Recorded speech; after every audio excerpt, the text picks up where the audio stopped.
नमस्कार मित्रांनो, तुही रे माझा मितवा या मालिकेच्या पुढील काही भागांमध्ये आपल्याला मजेशीर असा ट्विस्ट बघायला मिळणार आहे. ते म्हणजेच अर्णव त्याच्या खोलीमध्ये ईश्वरीचा विचार करत बुडालेला असतो. तो अक्षरशः त्याचे शर्टचे बटन्स खालीवर लावून घेतो आणि ईश्वरीचाच विचार करण्यात मग्न झालेला असतो. इतक्यात मागून अंजली येते आणि अर्णवला आरशासमोर खालीवर शर्टचे बटन लावलेलं बघते आणि हसू लागते. इतक्यात अर्णव म्हणतो, काय झालं ताई, हसते काय आहेस? तेव्हा अंजली म्हणते की अरे त्या शर्टचा काही राग आलाय का तुला? यावर अर्णव म्हणतो, नाही ग ताई, असं काय बोलतेस? म्हणजे अरे त्या शर्टचे बटन असे खालीवर काय लावलेत तू? यावर अर्णव म्हणतो की कुठे काय? तेव्हा अर्णव बघतो आणि तो जमिनीवर येतो, म्हणजे वास्तविकतेत येतो. तो त्याच्या स्वप्नातच हरवलेला असतो ईश्वरीच्या विचारांमध्ये. तेव्हा तो आता त्याचं लक्षात येतं आणि तो लगेच ते बटन्स नीट करू लागतो. तेव्हा अंजली म्हणते की काय सध्या काय चाललंय तुझं? कुठे हरवलेला असतोस तू? आम्हाला जरा काही कळेल का, तुझी हरकत नसेल तर? यावर अर्णव या सगळ्यावर म्हणत असतो की नाही ग ताई, असं काही. तरी सुद्धा अंजली वारंवार त्याला विचारत असते, मला एक गोष्ट सांग, एकतर तू टेन्शन मध्ये तेव्हाच असतो जेव्हा तुला कामाचा एकदम व्याप असतो किंवा माणूस प्रेमात पडलेला असतो. आता तू प्रेमात पडणं तर शक्य नाही, म्हणजे नक्कीच तुला कामाचा व्याप असणार आहे. तेव्हा अर्णव म्हणतो, एक्झॅक्टली, प्रेम भीम काय, मी काय प्रेमाभिमात पडणार आहे का? कामाचाच व्याप आहे. यावर अंजली म्हणते की हो ना, तेच बघ ना, तू कशाला प्रेमात पडशील आणि तू कशाला उगाच ईश्वरीचा विचार करत बसशील, असं अंजली मुद्दामून अर्णवचं मत बघण्यासाठी बोलते. तेव्हा अर्णव म्हणतो, या एक्झॅक्टली, मी कशाला त्या ईश्वरीचा विचार करत बसू आणि काहीतरीच. तेव्हा आता अंजली म्हणते ओ म्हणजे ईश्वरीचा विचार चालू होता तर? अंजलीची रिॲक्शन ऐकून अर्णव म्हणतो की ताई प्लीज, काहीतरीच काय बोलत असतेस गो? तेव्हा अंजली म्हणते की हो ना, बघ ना, पण ठीक आहे, या निमित्ताने मला कळतंय तुझ्या मनात काय गोष्टी चालल्या ते, एकतर लावण्या एकतर ईश्वरी. तेव्हा अर्णव म्हणतो, ताई please, this is all nonsense. काय झालं, का आलेली होतीस तू, काही काम होतं का तुला? यावर अंजली म्हणते की अरे मला डॉक्टरकडे जायचंय. तेव्हा तू माझ्यासोबत चलशील का? यावर अर्णव अंजलीला म्हणतो की हो येईल ना, त्यात काय प्रॉब्लेम आहे का? बाकी जिजू कुठे गेले? यावर आता अंजली म्हणते की अरे त्यांना जरा काम होतं कोर्टात, तर ते तिकडे गेलेले आहेत, म्हणून म्हटलं की माझ्यासोबत घरातल्या कोणीतरी व्यक्तीने यावं, कारण आजी अवेलेबल नाहीये म्हटल्यावर तुला विचारावं. पण आता तर तू तर कोणाच्या तरी विचारात हरवलेला आहेस, तेव्हा आता तुला विचारायचं की नाही हाच मला प्रश्न पडतोय. तेव्हा अर्णव म्हणतात, आई सिरियसली, अगं किती मजा घेशील, चल एक काम कर, तू आवर, मी पण आवरायला घेतो, आपण मग जाऊन येऊया डॉक्टरकडे. यावर अंजली म्हणते की ठीक आहे. अंजली तिथून गेल्यानंतरून अर्णवला आता जाणीव व्हायला लागते आणि तो त्याचाच हसू लागतो. तो म्हणतो, मी सुंदर, खरंच वेडं करून टाकलेलं आहे मला तुझ्या विचारांनी. आणि तेव्हा तो पटकन आवरायला घेतो आणि एकीकडे जयश्रीच्या घरी राकेश आलेला असतो. तो सगळ्यांशी गप्पा मारत बसलेला असतो आणि ईश्वरी काही घरी नसते. ईश्वरी आणि नम्रता दोघंही बाहेर गेलेले असतात. तर घरामध्ये जयश्री आणि सुप्रिया सोबत राकेश गप्पा मारत बसलेला असतो. इकडच्या तिकडच्या गप्पा चाललेल्या असतात आणि राकेश आता ईश्वरी बद्दल चांगल्या चांगल्या गोष्टी बोलू लागतो. तेव्हा आता जयश्रीचं म्हणणं सुप्रियाला असं पडतं की म्हणजे त्यांच्यात असं राकेश समोर बोलणं नाही होत, पण मग ते असं बोलू लागतात की बघ, राकेशपेक्षा उत्तम मुलगा आपल्या ईश्वरीला मिळणारच नाही. त्यावर सुप्रिया म्हणते की नको, माझी इच्छा तरी नाहीये आणि मुलांना आपल्या त्यांच्या मनाने डिसिजन घेऊ देत. यावर आता चिडून जयश्री म्हणते की मला काय ईश्वरीचं भलं नकोय का? आणि काय वाईट आहे ह्याच्यामध्ये, सगळं तर चांगलं आहे. किती करतो तो, अगं माणसं रक्ताच्या नात्यांना विसरतात, मरणाला टेकलो तरी सुद्धा मदत करत नाही, आणि हा माणूस एवढा परका असून आपल्याला मदतीला कायम तयार असतो, कुठल्याही फळाची अपेक्षा न ठेवता. असा मुलगा आपल्या इशूला कुठे भेटणार आहे का दुसरीकडे? यावर सुप्रिया काही न बोलता पुन्हा हॉलमध्ये बसायला येते आणि राकेश सोबत ते आता गप्पा मारू लागतात. राकेश सोबत गप्पा मारत असताना एकीकडे आता जयश्रीचा दरवाजा वाजतो. कोणीतरी दरवाजावर आलेलं असतं. दरवाजा ठोकताना आता जयश्री म्हणते की 1 मिनिट थांबा, मी जरा बघून येते. जयश्री दरवाजा उघडते तेव्हा तिच्या पाठोपाठ सुप्रिया येते आणि बाहेरून कोणीतरी 2 बायका आलेल्या असतात. सुप्रिया म्हणते, जयुताई अहो, ह्या कोण आहेत? तेव्हा जयश्री म्हणते की अगं ह्या शेजारीण बाया आहेत. बोला ना, काय म्हणतात ताई, कस काय येणं केलं? तेव्हा आता जयश्री त्या 2 बायकांना म्हणजे त्या शेजारणींना आत बोलवते आणि बसवते. बसा ना, कसं काय येणं केलं? तेव्हा त्या बायका साड्यांबद्दल आता जयश्रीशी बोलू लागतात. साड्यांचा पहिला जुना हिशोब आणि नवीन काही कलेक्शन आले आहेत का असं विचारू लागतात. तेवढ्यात आता राकेश त्या बायकांना बघतो आणि राकेशच्या डोक्यात एक धमाल आयडिया सुचते. तो मुद्दामून आता पुढे करण्याचा शहाणपणा करत असतो. तेव्हा आता सुप्रिया, जयश्री आणि त्या बायका बोलत असतात आणि राकेश आता त्यांची गंमत बघत बसलेला असतो. तेव्हा त्या बायकांचं लक्ष आता राकेशवर जातं आणि त्या बायका विचारतात, काय हो जयश्री ताई, हे कोण आहेत? यावर जयश्री म्हणते की ते म्हणजे जयश्री पुढे काही बोलेल तोवर ती दुसरी बाई म्हणते की तुमचा मुलगा आहे का हा? त्यावर जयश्री म्हणते की नाही, म्हणजे मुलासारखाच आहे, पण ते शेजारी राहतात आमच्या, म्हणजे नवीन नवीन आलेले आहेत आता. तेव्हा त्या बायका म्हणतात की अच्छा असं आहे का, बरं मग ते इथे काय करताय आता? यावर आता जयश्री राकेशच्या कौतुकाचे मनोरे बांधायला सुरुवात करते. जयश्री म्हणते की ते कायम आम्हाला मदत करत असतात, खूप मदतीपूर्ण स्वभाव आहे त्यांचा, म्हणजे कायम ते प्रत्येक गोष्टीत आम्हाला जर काही अडचण आली तर आमची मदत करायला येत असतात. तेव्हा आज मीच त्यांना म्हटलं की या घरी बसा, जेवण वगैरे करून जा किंवा गप्पा वगैरे मारायला या, म्हणून त्या आज आलेल्या आहेत.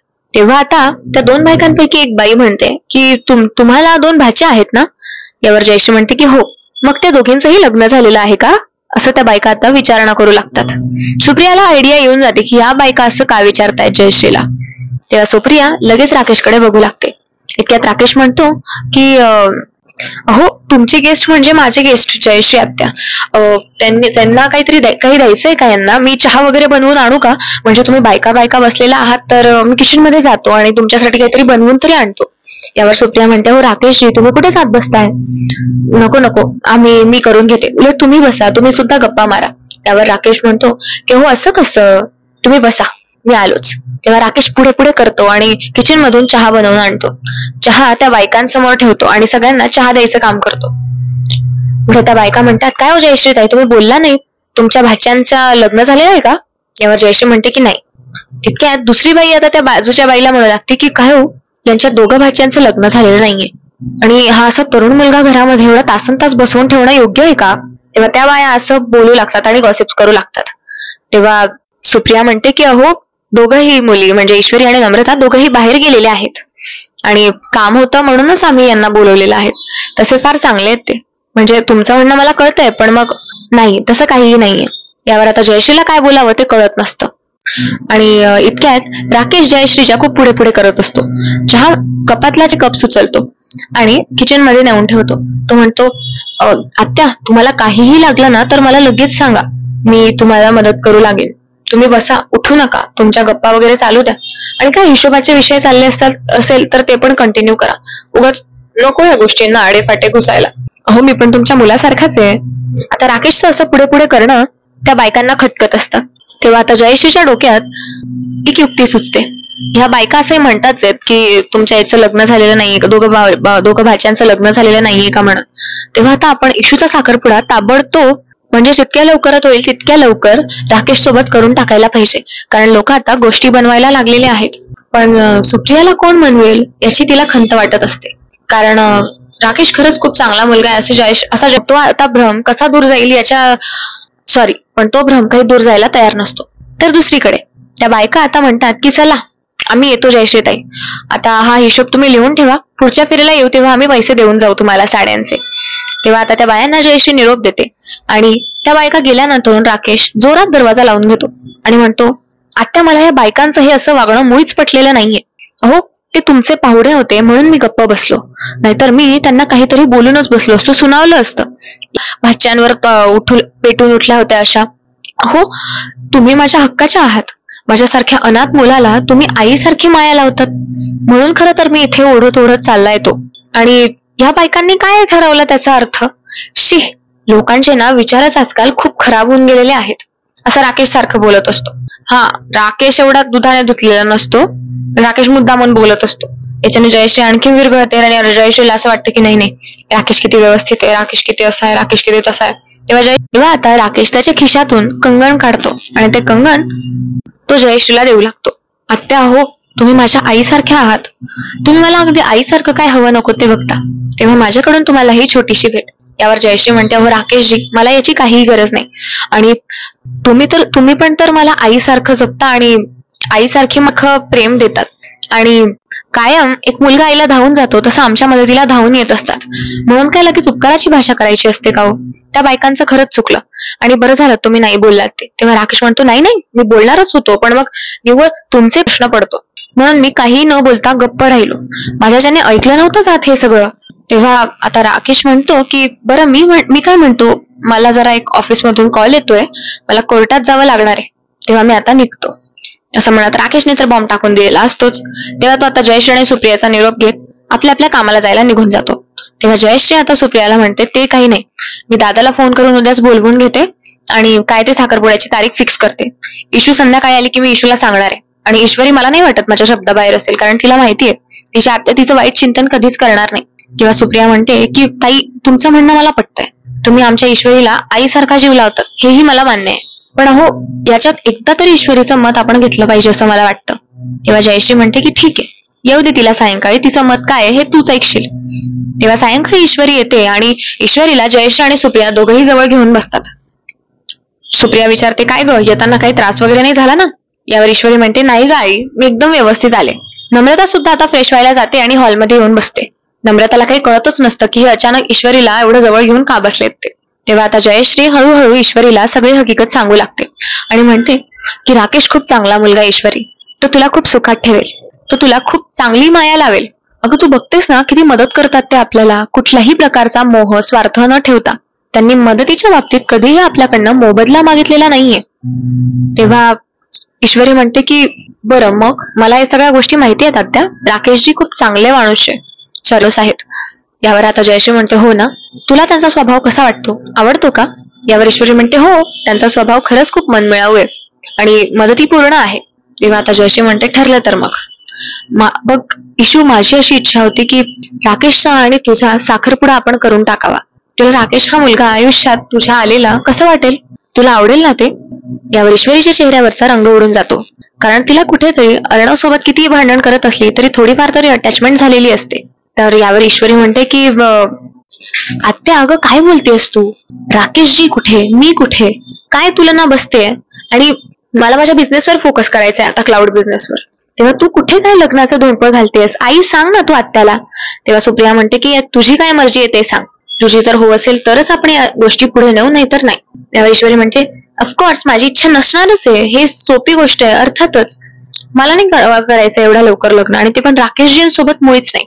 अशातला भाग नाहीये की ते मदतीपूर्ण नाहीयेत किंवा मला त्यांचा स्वभाव आवडत नाही, पण मला त्यांच्यात फक्त एक चांगला मित्र दिसतो. मी त्यांच्याशी लग्न करण्याचा निश्चय करूच शकत नाही. आणि बाबांना हे सगळं विचारलंयस का आत्या तू, मला आता एवढं विचारतेस तर? यावर जयश्री म्हणते की तुझा बाबा माझं सगळं ऐकून घेईल, तुझ्या बाबाला सुद्धा राकेशचा स्वभाव मागे गेल्या वेळी आवडलेला होता, तेव्हा तुला काय प्रॉब्लेम आहे? यावर ईश्वरी राकेशशी लग्नाला साफ नकार देते आणि तिथून चिडून निघून जाते. यावर नम्रता म्हणते आत्या अगं तू कुठल्या अँगलने म्हणतेस असं, तुझ्या विचारांना कसं काय पटतंय हे? तेव्हा आत्या आता दिवसभरात झालेला सगळा प्रकार नम्रताला सांगते की त्या बायका असं असं बोलत होत्या. तेव्हा नम्रता म्हणते की मग राकेशजींना असं अननेसेसरी कधीही नका ना बोलवत जाऊ, जेव्हा योग्य वेळ असते तेव्हाच बोलवत चला, लोक तर असं म्हणणारच आहेत ना. यावर आता जयश्री म्हणते की घ्या, तू पण तीच आहेस, तूही तिचीच बाजू घेशील, खरं नाही बाबा तुमचं काहीच. यावर नम्रता म्हणते की अगं आत्या एवढी घाई करू नकोस, तिचा बिझनेस तर सेटल होऊ दे, तिची स्वप्न आहेत काहीतरी, ती तर पूर्ण होऊ देत. आपण हे असं बोलणं खरंच खूप चुकीचं आहे ग, आणि बाबांना सुद्धा नाही आवडणार. तेव्हा जयश्री म्हणते ते काही नाही, मी उद्याच दादाला इथे बोलवून घेते, मग बघू पुढच्या पुढे काय करायचंय ते. असं म्हणत जयश्रीने लाख विनवण्या करूनही ईश्वरीने राकेश सोबत लग्नाला साफ मनाई केलेली असते, साफ नकार दिलेला असतो, कारण कुठेतरी तिच्या मनामध्ये अर्णवसाठी काहीतरी जागा असते. तर मित्रांनो, आजचा ट्विस्ट एपिसोड तुम्हाला कसा वाटला हे कमेंट्स मध्ये सांगायला विसरू नका. धन्यवाद.